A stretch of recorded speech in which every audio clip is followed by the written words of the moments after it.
فرزند زہرا یہ حالات برے ہیں۔ کاشانۂ بصیرت ایک ایسا مکمل یوٹیوب چینل جس پر محروم بصارت کے لیے بالخصوص اور تمام افراد کے لیے بالعموم سینکڑوں کی تعداد میں اسلامی کتب دستیاب ہیں۔ لہذا گزارش ہے کہ آپ اپنی ذمہ داری نبھاتے ہوئے کاشانۂ بصیرت کو سبسکرائب کرنے کے ساتھ ساتھ بیل آئیکن کو پریس کیجیے تاکہ آپ علم کے حصول کے ساتھ ساتھ مذہب اہل بیت کی اشاعت میں بھی اہم کردار ادا کرتے رہیں۔ کاشانۂ بصیرت، کاشانۂ بصیرت، کاشانۂ بصیرت۔ فرزند زہرا یہ حالات برے ہیں۔ السلام علیکم ورحمۃ اللہ وبرکاتہ۔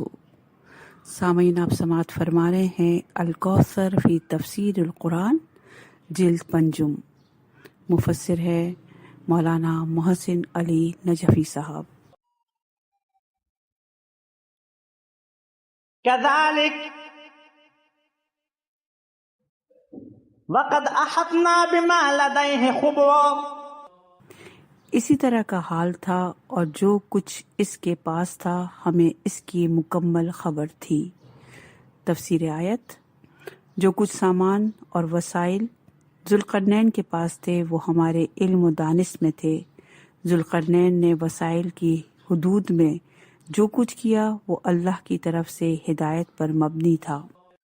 ثم اتبع سببا حتى اذا بلغ بين السدين وجد من دونهما قوما لا يكادون يفقهون قولا، پھر وہ راہ پر ہو لیا یہاں تک کہ جب وہ دو پہاڑوں کے درمیان پہنچا تو اسے ان دونوں پہاڑوں کی اس طرف ایک ایسی قوم ملی جو کوئی بات سمجھنے کے قابل نہ تھی۔ تفسیر آیات: مشرق اور مغرب کی طرف فوج کشی کے بعد یہ تیسری فوج کشی ہے، لیکن یہ تیسری فوج کشی کیا تیسری سمت تھی یا مشرق کی طرف کا ذکر ہنوز چل رہا ہے؟ دو نظریے ہیں۔ ایک نظریہ یہ ہے کہ یہ مشرق کی طرف کی فوج کشی کا تسلسل ہے، دوسرا نظریہ یہ ہے کہ یہ تیسری فوج کشی تیسری طرف تھی۔ یہ تیسری طرف شمال ہے، چنانچہ تاریخی شواہد سے معلوم ہوتا ہے کہ یہ فوج کشی شمال کی طرف تھی۔ یہاں ایک وحشی قوم بستی تھی جو کسی زبان کے ذریعے بھی افہام و تفہیم کے قابل نہ تھی۔ دو پہاڑوں کے درمیان عام خیال یہ ہے کہ یہ دو پہاڑ بحر خزرر اور بحر اسود تھے، ان کے درمیان واقع ہیں، جو کئی شیعہ کی پہاڑی سلسلوں میں قابل تطبیق ہے، اور ابن عباس سے روایت ہے کہ دو پہاڑوں سے مراد ارمینیا اور آذربائیجان ہے۔ ممکن ہے روایت کا اشارہ ان دو پہاڑوں کے محل وقوع کی طرف ہو کہ یہ صدین ان علاقوں میں ہیں۔ قالوا يا ذا القرنين إن يأجوج ومأجوج مفسدون في الأرض فهل نجعل لك خرجا على أن تجعل بيننا وبينهم سدا۔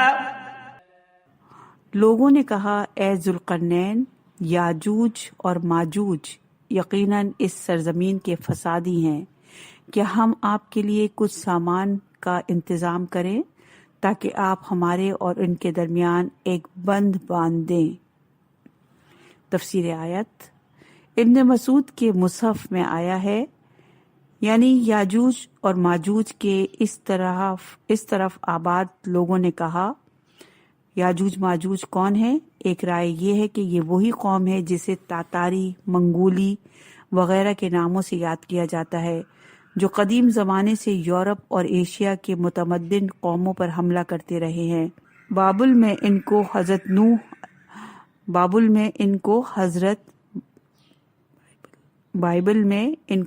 نوح علیہ السلام کے فرزند یافت کی نسل سے قرار دیا گیا ہے۔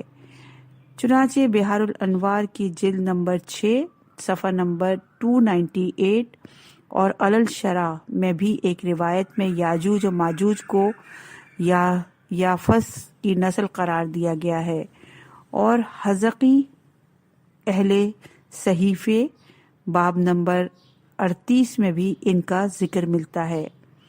اس قوم کی طرف سے ذوالقرنین سے اپنے تحفظ کا مطالبہ بتاتا ہے کہ ذوالقرنین اپنے مفتوح علاقوں کو دیگر فاتحین کی طرف صرف زیر نگی کرنا نہیں چاہتے تھے، بلکہ انہیں تحفظ اور عدل و انصاف فراہم کرتے تھے۔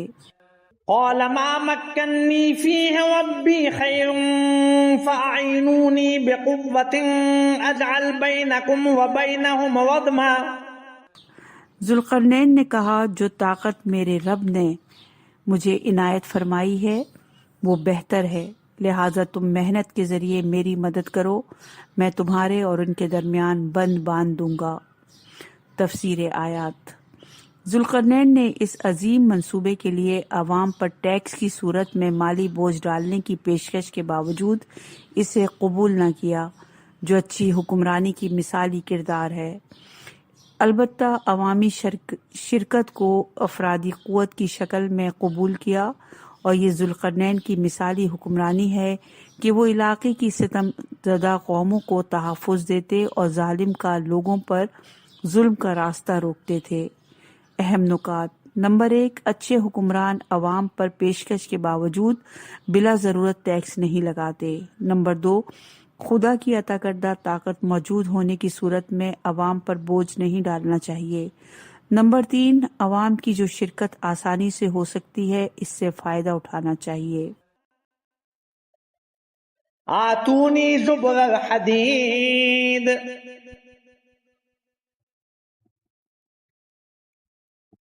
حتى إذا ساوى بين الصدفين قال انفخوا حتى إذا جعله نارا قال آتوني أفرغ عليه قطرا۔ تم مجھے لوہے کی چادریں لا کر دو، یہاں تک کہ جب میں نے ان دونوں پہاڑوں کے درمیانی فضا کو برابر کر دیا تو اس نے لوگوں سے کہا، آگ پھونکو، یہاں تک کہ جب اسے بالکل آگ بنا دیا تو اس نے کہا، اب میرے پاس تانبا لے آؤ تاکہ میں اسے دیوار میں اونڈیلوں۔ اس کے بعد وہ نہ اس پر چڑھ سکیں اور نہ ہی اس میں نقب لگا سکیں۔ تفسیر آیت۔ دونوں پہاڑوں کے سروں کے درمیانی حصے کو لوہے کی اینٹوں سے پر کر کے پہاڑوں کے برابر کر دیا، پھر اس دیوار پر پگھلا ہوا تانبا اونڈیلا تو وہ ایسا بند بن گیا کہ یاجوج یا ماجوج اسے توڑ کر دوسری آبادیوں پر حملہ نہ کر سکیں۔ ایک ایسی آہنی دیوار بنائی گئی جسے پگھلے ہوئے تانبے سے مزید مستحکم بنایا گیا۔ غالب گمان یہ ہے کہ یہ سد بحر خزرق اور بحر اسود کے درمیانی علاقے میں واقع ہے۔ کہتے ہیں کہ آج بھی دریال کے علاقے میں اس آہنی دیوار کے آثار موجود ہیں۔ اس کے سد ذوالقرنین ہونے پر یہ دلیل پیش کرتے ہیں کہ یہ واحد دیوار ہے جس میں لوہا استعمال ہوا ہے۔ ابن خردار نے اپنی کتاب المسائک والممالک میں لکھا ہے کہ عباسی خلیفہ واثق باللہ نے خواب میں دیکھا کہ وہ اس سد کو فتح کر رہے ہیں، چنانچہ اس نے چند لوگوں کو اس سد کے مشاہدے کے لیے بھیجا تو انہوں نے دیکھا یہ سد لوہے کی اینٹوں سے بنا ہوا ہے اور یہ اینٹیں پگھلے ہوئے تانبے سے جڑی ہوئی ہیں۔ قال هذا رحمة من ربي فإذا جاء وعد ربي جعله دكا وكان وعد ربي حقا۔ ذوالقرنین نے کہا، یہ میرے رب کی طرف سے رحمت ہے، لہٰذا جب میرے رب کے وعدے کا وقت آئے گا تو اسے زمین بوس کر دے گا، اور میرے رب کا وعدہ برحق ہے۔ تفسیر آیت۔ لوگوں کو تحفظ فراہم کرنا ایک توفیق خداوندی اور رحمت الہی ہے جو اللہ کے خاص بندوں کو حاصل ہوتی ہے۔ یہاں اس سے مراد وہ مقررہ وقت ہو سکتا ہے جس کے بعد یہ دیوار باقی نہیں رہے گی۔ اس سے یہ بات ظاہر ہو جاتی ہے کہ یہ دیوار اگرچہ اہانی اور استحکام میں اپنی مثال آپ ہے، تاہم یہ ہمیشہ کے لیے نہیں ہے۔ ایک وقت تک یہ دیوار موجود رہے گی اور وہ وقت موعود آئے گا تو یہ دیوار زمین کے ساتھ ہموار ہو جائے گی۔ ظاہر ہے کہ لوہے کی بھی ایک عمر ہوتی ہے، اس کے بعد لوہا اپنی طاقت کھو دیتا ہے۔ یہاں اس سے مراد قیامت لی جاتی ہے۔ اس پر بعد کی آیت کا قرینہ بن جاتا ہے۔ بعید ہے چونکہ قول ذوالقرنین اس آیت پر ختم ہو جاتا ہے، بعد کی آیت قول خدا ہے۔ اہم نکات: نمبر 1، خلق خدا کی خدمت کی توفیق خدائی رحمت ہے۔ وَتَرَكْنَا بَعْضَهُمْ يَوْمَئِذٍ يَمُوجُ فِي بَعْضٍ وَنُفِخَ فِي الصُّورِ فَجَمَعْنَاهُمْ جَمْعًا۔ اور اس دن ہم نے انہیں اس ایسے حال میں چھوڑ دیں گے کہ وہ ایک دوسرے کے ساتھ گتھم گتھا ہو جائیں گے، اور سور پھونکا جائے گا، پھر ہم سب کو ایک ساتھ جمع کر دیں گے۔ تفسیر آیت: جن لوگوں سے اللہ نے ہاتھ اٹھا لیا ہے اور وہ رحمت خدا سے محروم ہے، وہ اس دنیا میں ایک دوسرے کے ساتھ گتھم گتھا اور ہرج اور مرج کا شکار ہو جائیں گے۔ اس طوفان سے نکلنے کا انہیں کوئی راستہ نہیں ملے گا۔ اس وقت اللہ ان کو اپنے حال پر چھوڑ دے گا، اور جسے اللہ اپنے حال پر چھوڑ دے اس کے لیے تباہی ہے۔ یہ قیامت سے پہلے کا اہم واقعہ ہے، چونکہ اس کے بعد سور پھونکنے کا ذکر ہے۔ ظاہر ہے یہ پہلا سور ہے جس سے تمام زندہ موجودات موت کی نیند سو جائیں گے۔ وَعَرَضْنَا جَهَنَّمَ يَوْمَئِذٍ لِّلْكَافِرِينَ عَرْضًا الَّذِينَ كَانَتْ أَعْيُنُهُمْ فِي غِطَاءٍ عَن ذِكْرِي وَكَانُوا لَا يَسْتَطِيعُونَ سَمْعًا۔ اور اس دن ہم جہنم کو کافروں کے سامنے پیش کریں گے جن کی نگاہیں ہماری یاد سے پردے میں پڑی ہوئی تھیں اور وہ کچھ سن بھی نہیں سکتے تھے۔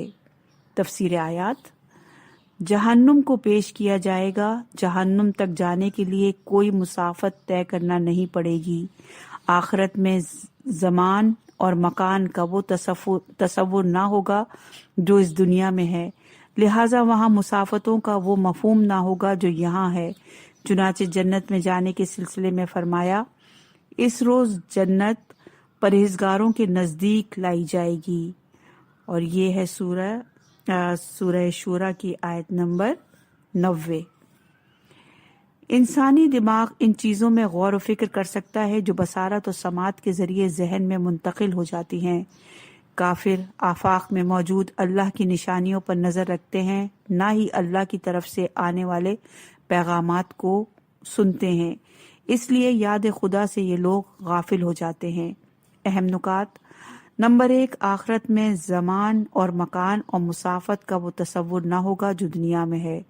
نمبر 2، سمعی اور بصری ذرائع سے حاصل ہونے والی دور رس سے یاد ہونے والے دروس سے یاد خدا دلوں میں تازہ ہو جاتی ہے۔ نمبر 2، سمعی اور بصری ذرائع سے حاصل ہونے والے دروس سے یاد خدا دلوں میں تازہ ہو جاتی ہے۔ أَفَحَسِبَ الَّذِينَ كَفَرُوا أَن يَتَّخِذُوا عِبَادِي مِن دُونِي أَوْلِيَاءَ إِنَّا أَعْتَدْنَا جَهَنَّمَ لِلْكَافِرِينَ نُزُلًا۔ کیا کافر یہ خیال کرتے ہیں کہ وہ مجھے چھوڑ کر میرے بندوں کو سرپرست بنائیں گے؟ ہم نے جہنم کو کافروں کے لیے مہمان سرا بنا کر تیار رکھا ہے۔ تفسیر آیت: بندوں کو اللہ کی جگہ سرپرست بنا لینا شرک ہے۔ جہاں اللہ تعالیٰ کی بندگی اور عبادت ہونی چاہیے وہاں بندوں کی پرستش ہو جائے تو یہ شرک ہے۔ میرے بندوں سے مراد فرشتے، جن اور نیک انسان ہو سکتے ہیں جن کی یہ مشرکین پوجا کرتے ہیں۔ قل هل ننبئكم بالأخسرين أعمالا الذين ضل سعيهم في الحياة الدنيا وهم يحسبون أنهم يحسنون صنعا۔ کہہ دیجئے کیا ہم تمہیں بتا دیں کہ اعمال کے اعتبار سے سب سے نامراد کون لوگ ہیں، جن کی صحیح دنیاوی زندگی میں لا حاصل رہی جبکہ وہ یہ سمجھے بیٹھے ہیں کہ وہ درست کام کر رہے ہیں۔ تفسیر آیات۔ نمبر 1، سب سے زیادہ ناقابل تلافی خسارے میں وہ لوگ ہیں۔ نمبر 2، جو مرکب ضلالت میں ہیں۔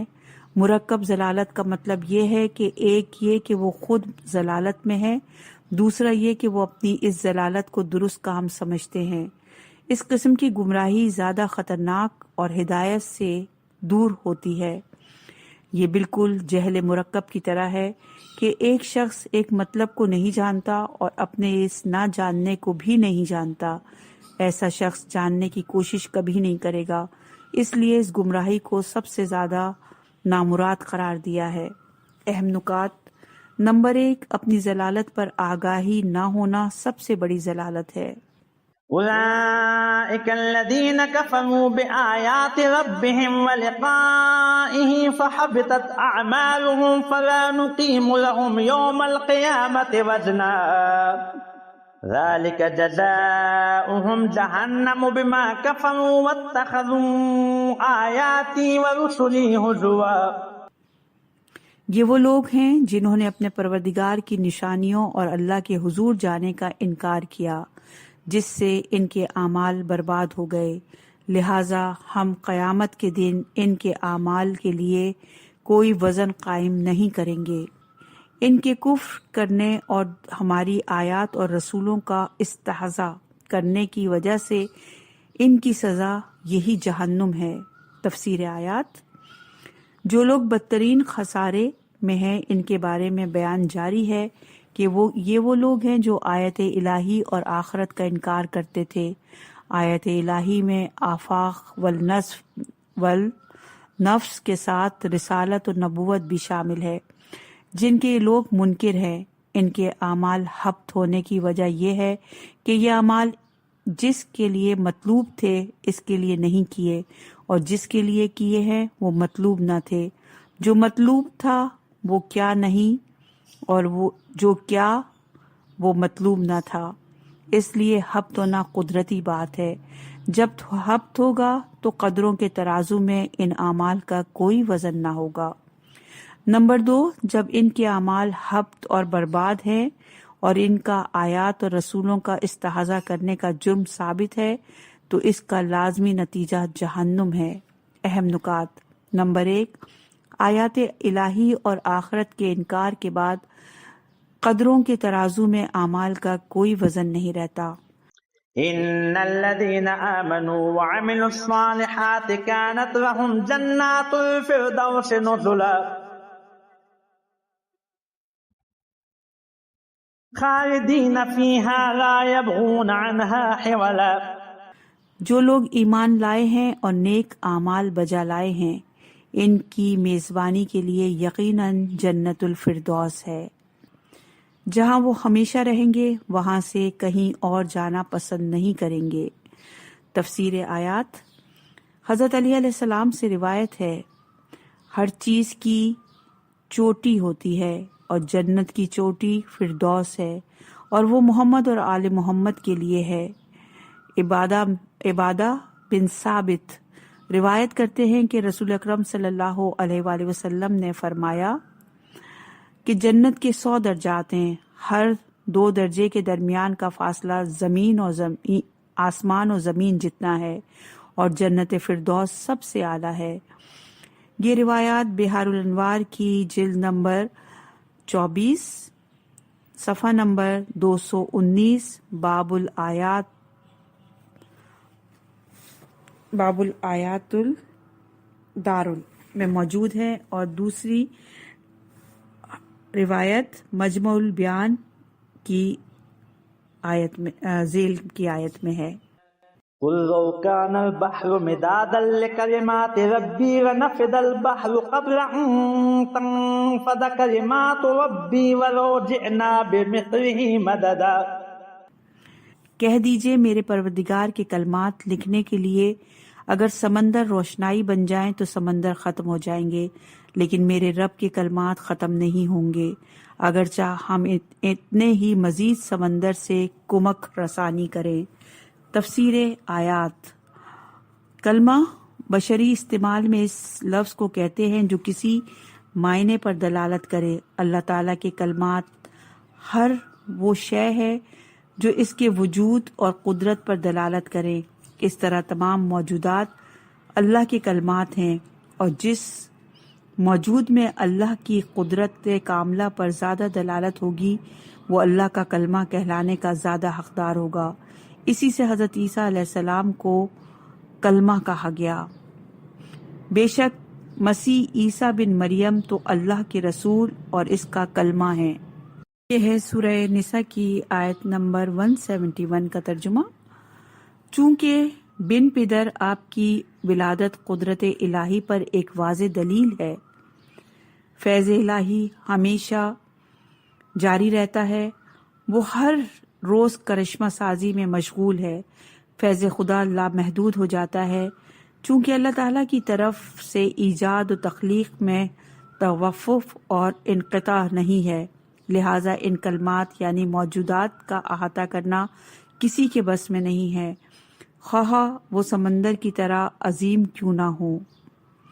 چنانچہ سائنس کی بھی یہ تھیوری بن رہی ہے کہ کائنات وسعت اختیار کر رہی ہے، اور کہکشاؤں کی شکل و صورت اور اتار چڑھاؤ کا مطالعہ اور ان میں موجود حرکتوں کو پرکھنے کے بعد وہ یہ دیکھ کر حیران ہیں کہ کائنات تقریباً روشنی کی رفتار سے کھل رہی ہے۔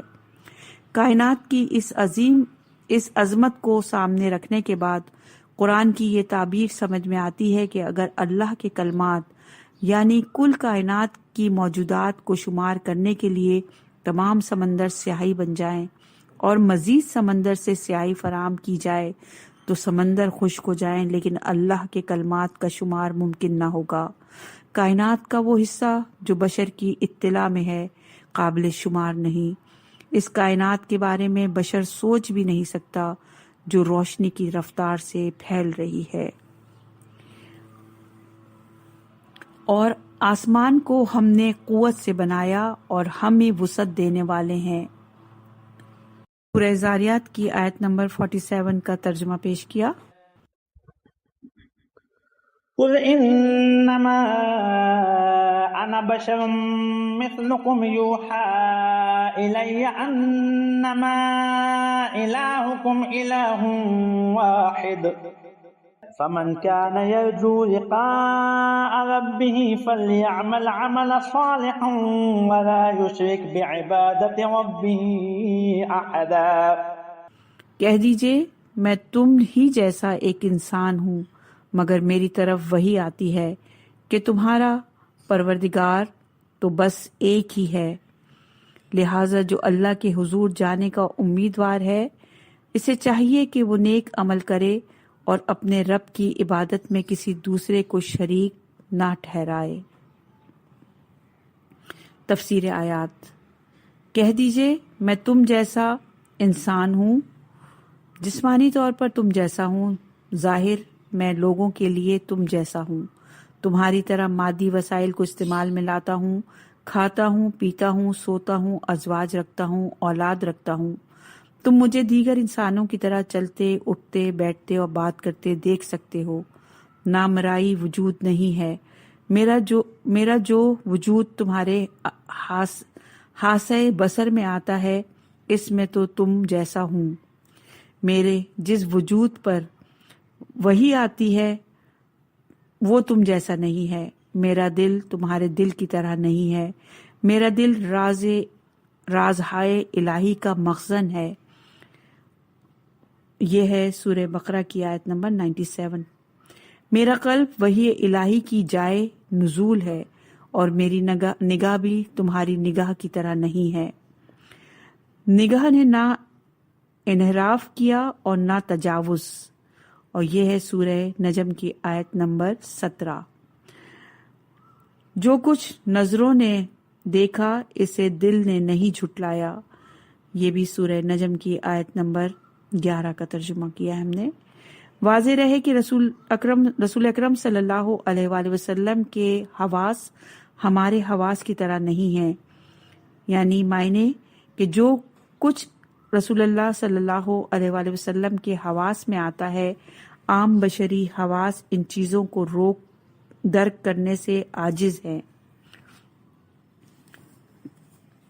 میں وحی اور رسالت کی روشنی کا مشاہدہ کرتا تھا اور نزول وحی کے موقع پر میں نبوت کی خوشبو سونگھتا تھا۔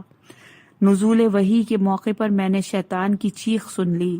میں نے عرض کیا، یا رسول اللہ، یہ چیخ کیا ہے؟ فرمایا، یہ شیطان کی ہے، وہ اس بات سے مایوس ہو گیا ہے کہ لوگ اس کی بندگی کریں گے۔ اے علی، تو وہی کچھ سن سکتا ہے جو میں سن سکتا ہوں، اور وہی کچھ دیکھ سکتے ہو جو میں دیکھ سکتا ہوں، صرف یہ کہ تو نبی نہیں ہے۔ اور یہ ہے نہج البلاغہ کا خطبہ نمبر 190، اور یہ ہے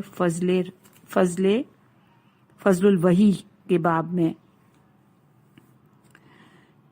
اس روایت میں یہ جملہ قابل توجہ ہے کہ جو کچھ میں سن سکتا ہوں علی تم بھی سن سکتے ہو، اور جو کچھ میں دیکھ سکتا ہوں تم بھی دیکھ سکتے ہو۔ اس کا مطلب یہ ہوا کہ رسول اکرم صلی اللہ علیہ وآلہ وسلم کی سماعت اور بصارت اور دوسروں کی سماعت اور بصارت میں نمایاں فرق ہے۔ جو وحی میرے قلب پر نازل ہوتی ہے، اس وحی کا مرکزی نقطہ یہ ہے کہ تمہارا معبود بس ایک ہی معبود ہے۔ حدیث میں آیا ہے کہ اللہ تبارک تعالیٰ نے اپنی عزت و جلالت کی قسم کھائی ہے کہ وہ کبھی بھی اہل توحید کو آتش کا عذاب نہیں دے گا، اور یہ ہے التوحید کے باب میں نہج البلاغہ کے التوحید کے باب میں۔ اہل توحید وہ لوگ ہیں جو جیسے عقیدے کے اعتبار سے ایک اللہ کو مانتے ہیں، عمل کی دنیا میں بھی وہ ایک ہی اللہ کو مانتے ہیں۔ جب انسان عملی اعتبار سے موحد ہوتا ہے تو وہ حضرت خلیل کی طرح کسی غیر اللہ کو، خواہ وہ جبرائیل ہی کیوں نہ ہو، وہ اپنی مدد میں نہیں لاتا۔ رب کی بارگاہ میں جانے کا عقیدہ انسان کے عمل کا محرک بنتا ہے، جو توحید کا لازمی نتیجہ ہے۔ اگر عمل نہیں ہے تو توحید کا عقیدہ ایک بے معنی دعویٰ ہے۔ اسی طرح شرک کی نفی بھی توحید ہی کی دوسری تعبیر ہے۔ اللہ کی بندگی میں کسی اور کو شریک کرنا اللہ تعالیٰ کی شان میں انتہائی گستاخی ہے۔ اس کی مخلوقات میں سے کسی کو خالق کائنات اور رب العالمین کی صف میں رکھا جائے، اسی لیے شرک سب گناہوں میں بدتر گناہ ہے۔ ارشاد الہی ہے، بے شک جس نے اللہ کے ساتھ کسی کو شریک ٹھہرایا، بتحقیق اللہ نے اس پر جنت کو حرام کر دیا۔ اور یہ ہے سورہ مائدہ کی آیت نمبر 72۔ اللہ صرف شرک سے درگزر نہیں کرتا، اس کے علاوہ جس کو چاہے معاف کر دیتا ہے۔ یہ ہے سورہ نساء کی آیت نمبر 116 کا ترجمہ۔ سورہ کہف اپنے اختتام کو پہنچی۔